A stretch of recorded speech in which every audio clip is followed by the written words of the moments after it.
রণে বনে জলে জঙ্গলে যখনই বিপদে পড়িবে আমাকে স্মরণ করিবে, আমি তোমাদের রক্ষা করিব। আমাদের বিপদে যিনি আমাদের রক্ষা করার জন্য, আমাদের পাশে থাকার জন্য কথা দিয়েছিলেন, আজকে চলে এসেছি তার জন্মভূমিতে। তোমাদেরকে ঘুরে দেখাবো তার জন্মভূমি আর তার মামার বাড়ি। তো চলো আজকের ভিডিওটা শুরু করা যাক। আজকের গল্পটা শুরু হয়েছিল শিয়ালদহ স্টেশন থেকে। শিয়ালদহ স্টেশনে সকালবেলা চলে এসেছি, 9:10 ছিল গোবরডাঙ্গা লোকাল। আজকে যাচ্ছি আমি বাবা লোকনাথের জন্মভূমি কচুয়া আর চাকলা ধামে। উঠে পড়েছি গোবরডাঙ্গা লোকালে। এই গুমা স্টেশনে নামার জন্য কিন্তু শুধুমাত্র বনগাঁ লোকাল ও গোবরডাঙ্গা লোকালেই উঠতে হবে। তোমরা চাইলে আগে কচুয়া ধামেও যেতে পারো, কিন্তু আমরা আজকে আগে যাচ্ছি চাকলা ধামে। আর এই যাত্রায় আমার সঙ্গে রয়েছে আমার পুরো পরিবার, অর্থাৎ আমার মা, বাবা, বোন ও আমার ছেলে। সকালের দিকে ট্রেনের টাইমগুলো আমি স্ক্রিনে দিয়ে দেব। এক্ষেত্রে জনপ্রতি ভাড়া পড়েছিল মাত্র 15 টাকা করে শিয়ালদা থেকে গুমা পর্যন্ত। ট্রেন ছুটে চলেছে গুমার উদ্দেশ্যে, একের পর এক স্টেশন ছাড়িয়ে। আর তোমরা চেষ্টা করবে সকাল সকাল চলে যাওয়ার, তাহলে তোমরা একই দিনে চাকলা ও কচুয়া ধাম ঘুরে দেখতে পাবে। তোমাদেরকে এই ভিডিওতে কিভাবে তোমরা একই দিনে দুটো জায়গা একসাথে ঘুরে দেখবে, খুব কম সময়ের মধ্যে ভালোভাবে ঘুরে দেখবে, সেটা তোমাদেরকে আজকে এই ভিডিওর মাধ্যমে দেখাবো। তো গল্প করতে করতে চলে এসেছি গুমা স্টেশনে। গুমা স্টেশনে অত্যাধিক রোদের কারণে সানগ্লাস পরে থাকতে হচ্ছে। তো চলো বাইরে আমরা বেরোনোর চেষ্টা করি, বেরিয়ে দেখি এখান থেকে কোন টোটো বা অটো যাচ্ছে চাকলা ধামের উদ্দেশ্যে আর কত টাকা ভাড়া সবটাই স্টেশনে। এই স্টেশন চত্বরের বাইরে তোমরা অনেক টোটো বা অটো পেয়ে যাবে। চলো এক টোটোওয়ালাদের সাথে কথা বলি, তারপর কীরকম ভাড়া সেসব তোমাদেরকে ডিটেলসে দিচ্ছি। শিয়ালদহ থেকে এলে তোমাদেরকে কিন্তু 2 নম্বর প্ল্যাটফর্মে নামাবে। সেখান থেকে তোমাদেরকে কিছুটা দূর হেঁটে গিয়ে পার হয়ে যেতে হবে 1 নম্বর প্ল্যাটফর্মে। সেখান থেকে 1 নম্বর প্ল্যাটফর্মের বাইরে বেরোলেই প্রচুর টোটো রয়েছে বা ম্যাজিক গাড়ি, ভ্যান যেটাকে বলো, সেটাও রয়েছে লোকনাথ বাবা ধামে যাওয়ার জন্য। এখানে কিন্তু একটু দরদাম করে নিতে হবে, দরদাম না করলে একটু ভাড়াটা বেশি পড়ে যেতে পারে। তোমরা চাইলে রিজার্ভ করেও যেতে পারো টোটো, আর শেয়ারে যেতে পারো। রিজার্ভ করে গেলে মোটামুটি ওই 150 টাকা মতন পড়বে, আর যদি শেয়ারে যাও সেক্ষেত্রে 40 টাকা করে পড়বে পার হেড। স্টেশন থেকে চাকলা ধামের দূরত্ব মোটামুটি 10 থেকে 12 কিলোমিটার মতো। তো দেখতে দেখতে পৌঁছে গেছি চাকলা ধামে। চাকলা ধামে এই মন্দিরের যে গেটটি, এই গেটের অপোজিটেই রয়েছে এক কাকিমার দোকান। চলো কাকিমাকে তোমাদের সাথে আলাপ করিয়ে দিই। তো এই যে কাকিমা ভীষণই ভালো। এই কাকিমার দোকান থেকে তোমরা ফুলের মালা কিনতে পারো। আর এই দোকানেই কিন্তু টয়লেটেরও ব্যবস্থা রয়েছে, রেস্ট নেওয়ার ব্যবস্থা রয়েছে। কাকিমার ব্যবহারও ভীষণ ভালো। তো আর ফুলের মালার দামও কম। আমরা ফুলের মালা যা যা পুজোর সামগ্রী লাগবে নিয়ে কিছুক্ষণ রেস্ট নিয়েছি, তারপর আমরা ঢুকে পড়েছি বাবার মূল মন্দিরের ভিতরে। তোমরা চাইলে আরেকটি গেটও আছে, ওটা দিয়েও তোমরা ঢুকতে পারো, আর এই গেটটা দিয়েও ঢুকতে পারো। তো অপর প্রান্তে যে গেটটা আছে সেটা তোমাদেরকে পরে দেখা। লোকনাথ বাবার চাকলা ধামে চলো পুজো দিয়ে নিই। এখানে পুজোর কত থেকে কটা পর্যন্ত টাইম সবটাই তোমাদের সাথে শেয়ার করবো, তার জন্য ভিডিওটা স্কিপ না করে পুরোটাই দেখবে।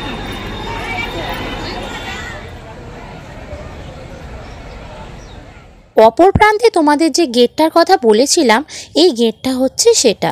এখানে জুতো রাখার ঘরও আছে, এখানেও তোমরা জুতো রাখতে পারো, বা চাইলে তোমরা যে দোকান থেকে জিনিস কিনবে সেখানেও রাখতে পারো। ওই যে কাকিমাকে দেখালাম। এবার চলো পুরো মন্দিরটা তোমাদেরকে এক নজরে একটু ঘুরিয়ে দেখিয়ে দিই। রামকৃষ্ণদেবের কথায় আছে, যত মত তত পথ। ঠিক তেমনই অনেকের মতে এই চাকলা ধামকে মনে করা হয় বাবার জন্মধাম বা জন্মস্থান, কিন্তু আদেও সেটা কতটা সত্যি তা নিয়ে কিন্তু অনেকের মধ্যেই দ্বিধাদ্বন্দ্ব আছে। আমিও যেটা জানি সেটা হচ্ছে বাবার জন্মস্থান হচ্ছে কচুয়া। সেটা তো তোমাদেরকে পরে আমি নিয়েই যাব। দেখতেই পাচ্ছ মন্দিরে কত সুন্দর কারুকার্য করা, প্রতিটা ভাস্কর্য কিন্তু নিপুণ হাতে করা হয়েছে। আর এখানে কিন্তু শিব পার্বতী, যেহেতু মনে করা হয় বাবা লোকনাথ শিবের অংশ, তাই এখানে সর্বোচ্চ স্থানে শিবের মূর্তিকেই বেশি প্রাধান্য দেওয়া হয়েছে। আর সুন্দর করে কারুকার্যের মাধ্যমে শিব পার্বতীর বিবাহ ও শিব পার্বতীর মিলনকে তুলে ধরা হয়েছে। মন্দিরের সবথেকে যেটা আমার কাছে আকর্ষণীয় লেগেছে সেটা হচ্ছে এই ঘটিটা। কত সুন্দর লাগছে না দেখো, আর গঙ্গাসাগর লেখা আছে। তো চলো পুরো মন্দিরটা তোমরা আমার সাথে ঘুরে দেখতে থাকো। এবার চলো সিঁড়ি দিয়ে ওপরে যাই। সিঁড়ি দিয়ে ওপরে উঠেই পুরো চত্বরটা জুড়ে তোমরা দেখতে পাবে প্রচুর মানুষ বিশ্রাম নিচ্ছে। আর এখানেও কিন্তু ছোট ছোট মন্দিরের মধ্যে শিব ঠাকুর ও অন্যান্য বিভিন্ন বিগ্রহে রাখা হয়েছে।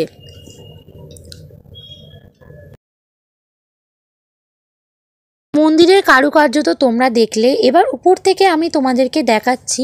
দেখতেই পাচ্ছ পুরো কতটা বিশাল জায়গা জুড়ে মানুষ ছড়িয়ে ছিটিয়ে রয়েছে। লাইন দেওয়ার জন্য কতটা ভিড় সেটাও তোমরা দেখতে পাচ্ছ।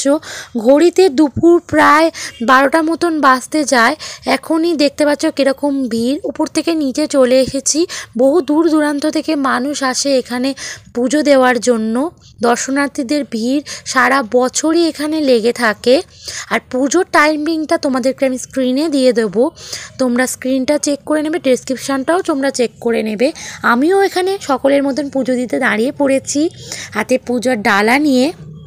তোমরা সঙ্গে থাকো, বাবার মন্দিরের ভিতরে গিয়ে আবার তোমাদের সাথে কথা হচ্ছে।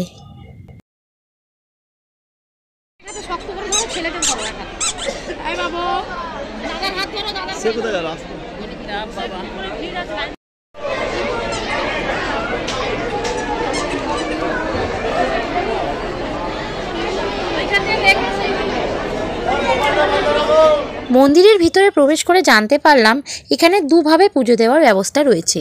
এইটি হচ্ছে মন্দিরের দান বিভাগ। এখানে তোমরা যদি বাবার উদ্দেশ্যে কিছু দিতে চাও তার জন্য এখান থেকে কুপন কার্ড কেটে নিতে হবে। এছাড়াও এখানে ভোগ খাওয়ার কুপনও রয়েছে, তার আলাদা আলাদা প্রাইজিং লিস্ট তোমরা দেখতেই পাচ্ছ।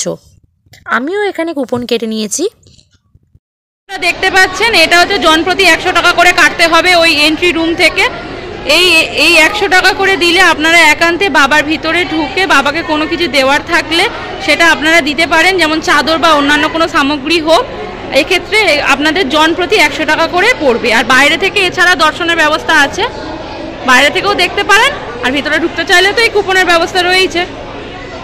ভিতরে ঢোকার জন্য লাইন দিয়ে দাঁড়িয়ে আছি আর কুপনটা হাতে কেটে নিয়েছি। যাই ভিতরে যদিও ফটো তোলা একদমই নিষেধ, তাও চেষ্টা করব যদি পারি। তো এটা আরও জানতে পারলাম যে মোটামুটি 12টা 12:30 পর্যন্ত গেটটা খোলা থাকে মন্দিরের, মূল মন্দিরে। তারপরে বন্ধ হয়ে যায়। বাবাকে আরতি করে বাবাকে ভোগ দেওয়া হয়। মোটামুটি 1:30 থেকে 1:45 নাগাদ আবার মন্দির খুলে দেওয়া হয়। অগত্যা আমাদের পুরো 1 ঘন্টা লাইনে দাঁড়িয়ে থাকতে হলো। ততক্ষণ ভাবলাম তোমাদেরকে মন্দিরের কারুকার্যগুলো আর একটু দেখিয়ে দিই। কি অপূর্ব সুন্দর মন্দিরের ভাস্কর্য, যা চোখ জুড়িয়ে যায়। আর সত্যি কথা বলতে এই মন্দিরের স্নিগ্ধতা আমাকে আরও বেশি কাছে টানে।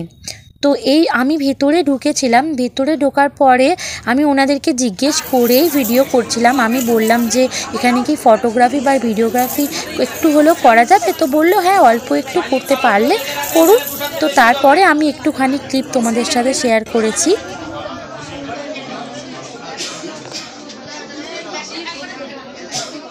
এটি হলো এই মন্দিরের প্রধান হোমকুণ্ড। ঠিক এর বাইরে বেরোলেই তোমরা দেখতে পাবে ধূপ মোমবাতি ধরাবার জায়গা। এরপর আমরা চলে গেছিলাম ভোগের কাউন্টারে। যদিও আমার বোন আগে থেকেই ভোগের কুপনটা কেটে রেখেছিল, তাও আমি তোমাদেরকে মুখে একবার প্রাইজিং লিস্টটা বলে দিচ্ছি। ভোগের কুপন হলো 75 টাকা রাজভোগ আর 35 টাকা খিচুড়ি ভোগ। যদি তোমরা পার্সেল নিতে চাও সেক্ষেত্রে 5 টাকা করে এক্সট্রা অ্যাড হবে। তো আমার বোন 75 টাকা করে যে রাজভোগের কুপন সেটাই কেটে নিয়েছিল। তারপর আমরা ভোগের জন্য লাইন দিতে চলে গেছিলাম। আর ভোগের জন্য লাইনটা কিন্তু অনেকটা করেই পড়ে। আর মোটামুটি এখানে ভোগ দেওয়া স্টার্ট হয়ে যায় 12টা থেকে। এখানে এমার্জেন্সির জন্য অ্যাম্বুলেন্সেরও ব্যবস্থা রয়েছে।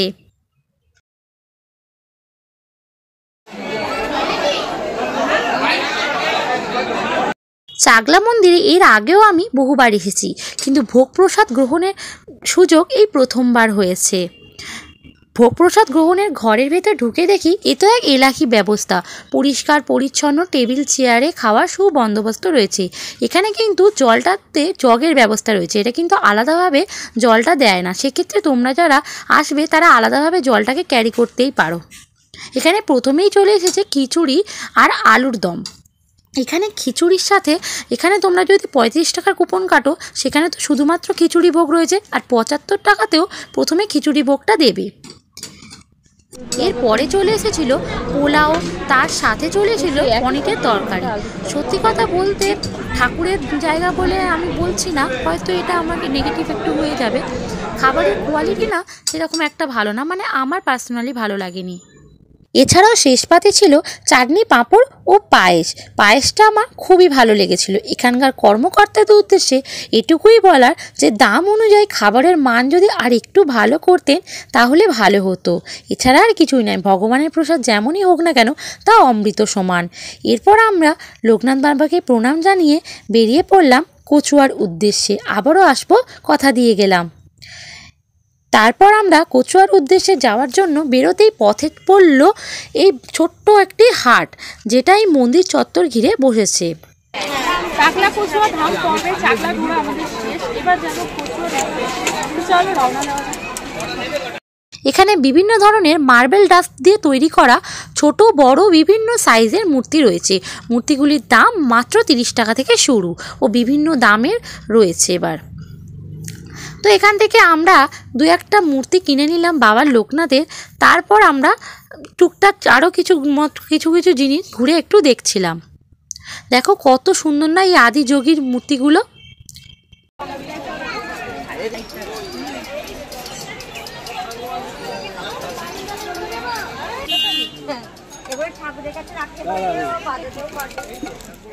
মন্দিরের অপর প্রান্তে যে গেটটি রয়েছে ওই গেটটি দিয়ে বেরোলে তোমরা দেখতে পাবে যে এখানকার স্থানীয় মানুষেরা তাদের বিভিন্ন চাষের সবজি ও বিভিন্ন ধরনের ফুল ও বিভিন্ন ধরনের মশলা নিয়ে এক ছোটোখাটো বাজার বসিয়েছে। সেখান থেকে তোমরা চাইলে খুব সস্তায় বেশ কিছু জিনিস কিনে নিতেই পারো। তারপর আমরা এখান থেকে একটা টোটো বুক করে বেরিয়ে পড়লাম কচুয়া ধামের বা বাবার জন্মস্থানের উদ্দেশ্যে। এক্ষেত্রে আমি একটা কথা বলে রাখি, টোটো যদি তোমরা পুরো রিজার্ভ করো তাহলে কিন্তু এখানে ভাড়া পড়বে 400 টাকা মতন, মানে পুরো রিজার্ভে।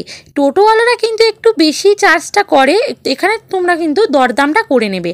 আর যদি তোমরা এরকম অটোতে করে তোমরা শেয়ারে যাও তাহলে সেক্ষেত্রে ভাড়া পড়বে মাত্র 40 টাকা পার হেড। এবারে আমরা পৌঁছে গেছি কচুয়া ধামের যে মোড়, সেই মোড়টাতে। এখানে কিন্তু আবার গাড়ি পাল্টাতে হয়। ওই যে দেখতে পাচ্ছ গেটটা, ওই গেটটা কিন্তু এখন নির্মাণ হচ্ছে। ওইখান থেকে আবার 10 টাকা ভাড়া দিয়ে পৌঁছে যেতে হবে কচুয়া ধাম। প্রায় সন্ধ্যা নামার মুখে পৌঁছে গেছি বাবার জন্মস্থান পুণ্যতীর্থ কচুয়া ধামে।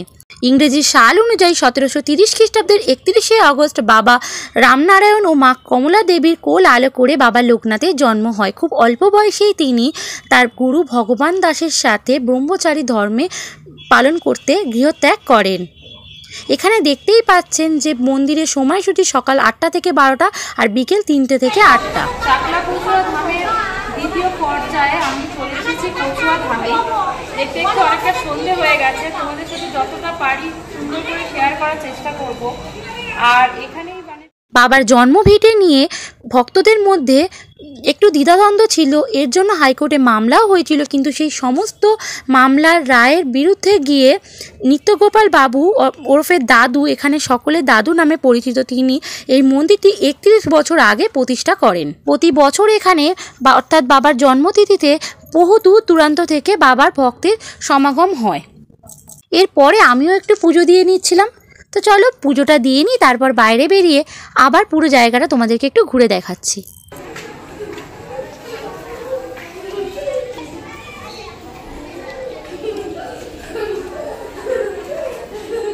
পুজো দেওয়া হয়ে গেছে, বেরিয়ে পড়েছি।